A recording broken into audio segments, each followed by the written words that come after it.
Here we go, is another gear acquisition video for the Vitality Vindicator that I'm doing at the moment.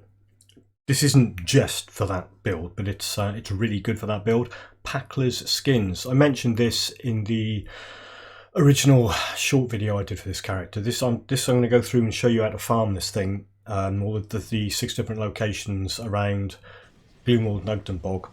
So the first thing you want to do is go to the Gloomwald Rift, not the Gloomwald Crossing Rift, we'll do that later, Gloomwald Rift, and from there you go east. Now the easy thing to do here, well, I find the easiest thing, is follow the tracks, the wheel tracks, as far as you can, until you get to a fork in the road, which you'll get to in a sec. So the thing about staying on this path is you don't get attacked, or if you do, it's by little things that you can just outrun, so you're not going to get bogged down getting into fights. You get to the fork in the path, head up here, and then there's a hole in the wall, and one of the places he can spawn is here. So I was lucky, well, I say lucky, I did this over and over and over because I wanted to get one or more locations where he actually spawns so we can see what's going on. So you take Packla out, and if you're lucky, like I was this time round, he drops his skins. Now there's 2 things he can drop, 2 different types of head armour. There's this one and Packla's Visage. They were a band. There you go. You can see in my inventory there's a few of these Visages and skins knocking around where I've been farming this guy. But for this build you want the skins. We'll talk about why in a bit. But that's the first location you can get it from. Okay, so let's assume it didn't drop in this first place. I'm just approaching this location again, just to show you what happens when he's not there, because that's thrilling. So there you go. So this time round he's not here. So the second place you could possibly find him is through this tree trunk in this little area here. He's not there either. So if he's not in those 2 locations, go up to the Gloomwald Crossing Rift. Once again, follow the tracks the way I'm doing down here until you get to the right turn. Well, it's left turn if you're walking that way, right turn if you're looking at the screen. And what you're going to do is follow the path around, staying as close to the edge as you can. So you... Okay, I'll fight a bunch of things. If you get swamped by a whole load of stuff, particularly if there's, you know, hero enemies in there, just take them out, otherwise you just drag them all around with you.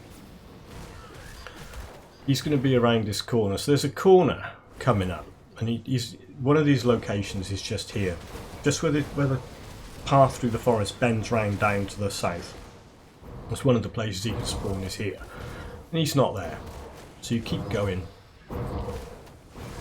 If you want to stay and fight them, otherwise just try and get away from them.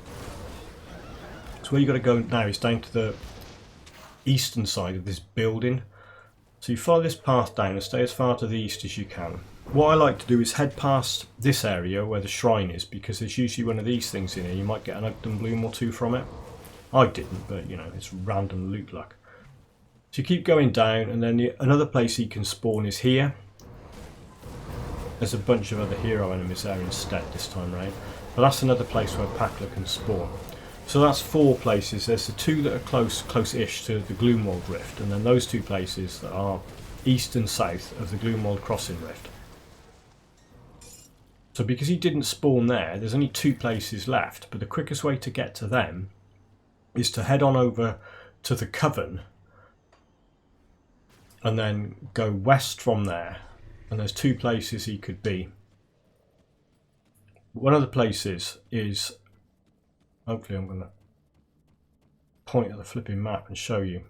That's right, I'm doing a voiceover after recording it, and I'm pretty sure I pointed at the map to show where it was going to be. I got stuck up on it. Anyway, there's that round bit that you can see just over on the left. Oh, come on, John. Get the map up and show him where he should be. It's that square blocky bit sticking out where I'm heading. Yeah, there. There he is. There you go. So that's good. So that's one of the last 2 places he could have been. The other place, which I'll show you in a sec, it's just over to the west of that. There's an obvious circle that you can head towards. I don't think he drops the skins this time around. I think he doesn't drop anything. He doesn't drop his Visage or his skins. But there's another hero guy here to make up for it. Right, so the sixth and final place that Packla could have been if he wasn't there is that circular area just down there. So I'll head down there. I mean, he's not going to be there. He doesn't spawn in more than one place in any game session. But I'll show you. Oh, there's an Ogden Bloom there. Just well worth searching those things. So yeah, so where this bunch of idiots are, that's one of the places he can spawn. So you've got 6 places you've got to search, and then you've got a random chance of him dropping the skins. Okay, so why is it such a big deal? There it is. That's the one I've got on at the moment. And I've got, you're not interested in the Visages. When you farm this thing, if you look at the stuff at the bottom, where it's adding vitality damage to Wendigo Totem, chance to fumble attacks, and chance of impaired aim to Wendigo Totem. It's adding vitality damage to savagery, and it's converting 100% lightning damage to vitality damage to savagery, and it's adding plus 50 defensive ability to savagery. Now, whether you get a level 40 is the lowest one you can get. Whether you get level 41, where's my 41 still knocking around? Where's it gone? There it is, right. So there's my original level 41 that I got, and I've now got a level 84 one that I've just recently farmed. You can see on them that the stuff at the bottom's the same, but because these things drop with randomized affixes, prefixes and suffixes, you can get them with all sorts of different things on there, as well as the default stuff that comes with the monster infrequent.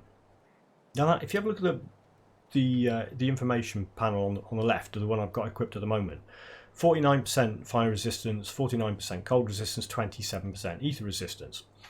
Now, that's really good. That's really handy. That's why I kind of went back and kept farming this, because I wanted to get something like that. There's a previous one there. Although that's pretty good, it's got 4% defensive ability on it. It's got no resistances on it, and it's got less vitality damage and vitality decay. That's a level 71. So let's go back and have a look at what this is actually doing. If you have a look at what savagery is doing over here, it's got some physical damage it's dealing, because I don't have 100% conversion of physical to vitality damage. I don't have anywhere near that. It's mostly elemental damage converted to vitality, which is useful because anything you use on the Inquisitor that's dealing fire damage, for example, if I have a look at you get Aura of Censure up. Now, Aura of Censure isn't getting directly converted by anything. There's an item called Radagon's Mask that will directly convert Aura of Censure, but Aura of Censure is being affected by the generic elemental damage being converted to vitality damage. So the vitality and the vitality decay, see, because what Aura of Censure does by default, if you have a look at it, and this is the thing about hovering over it there, doesn't show you the true story, because it shows you what it should be doing before the conversions. So what it should be doing is fire damage and burn damage. You can see that. That's what it should be doing. That isn't what it's actually doing. What it's actually doing is that, vitality and vitality decay. So be very wary of information you're given that says to hover over stuff in this skill bar, because it's showing you what the thing should do before stuff's converted. In most cases. Probably in all cases. I haven't done extensive research into this, just everything I've ever seen is wrong when you look at it down there, and is right when you look at it up there. Yeah, I know, the game's been out since 2016, it's been patched and updated and cared for by brilliant developers, so how can this be true? How can that be right and that be wrong? Well, because the fundamental difference between what that down here is showing and where that derives its figures from. Quite straightforward, I reckon. That's not taking the damage conversion into consideration at all, and that is. So that is where I recommend you always look at your damage skills and stick as whatever you want on the right mouse button and look at it up there. I've got a whole video about this called the one best tip for Grim Dawn. And I probably didn't stress heavily enough in that why that is the best place to look, because of course you can you can go in here and look at stuff,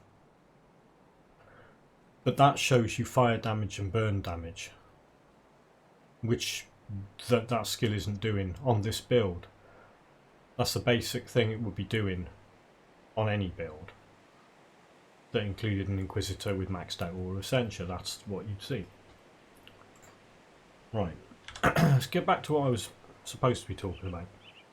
So we got here is Packla Skins buffing Wendigo Totem, which I use, and Savagery, which I'm kind of sort of using.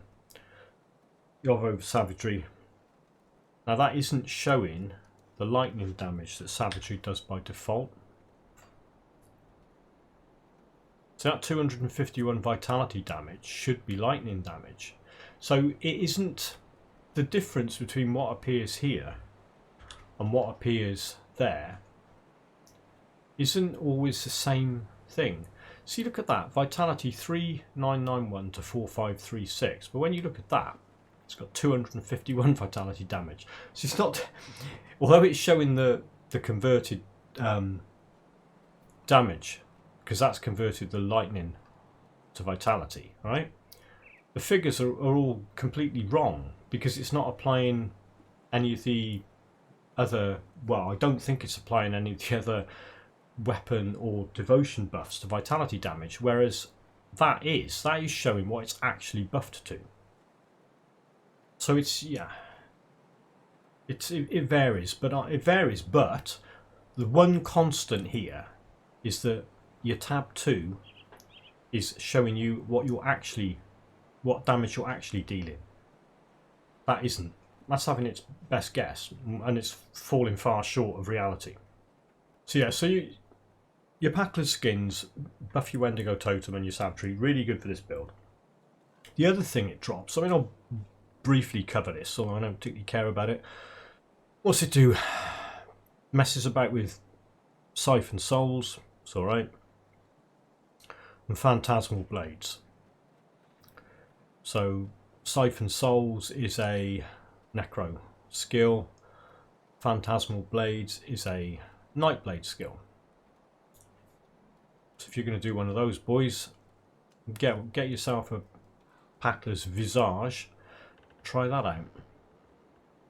Right, I think I've burned myself out on talking about Packla Skins. I've showed you how to farm it. Told you about the damage it buffs on various things to do with Shaman. And had a right old rant about the difference between what you see down here and what you actually see up there. Right, as always, thank you so much for sticking with me on that one. I hope that was of some use, I hope it was mildly entertaining, and I will catch up with you in the next video.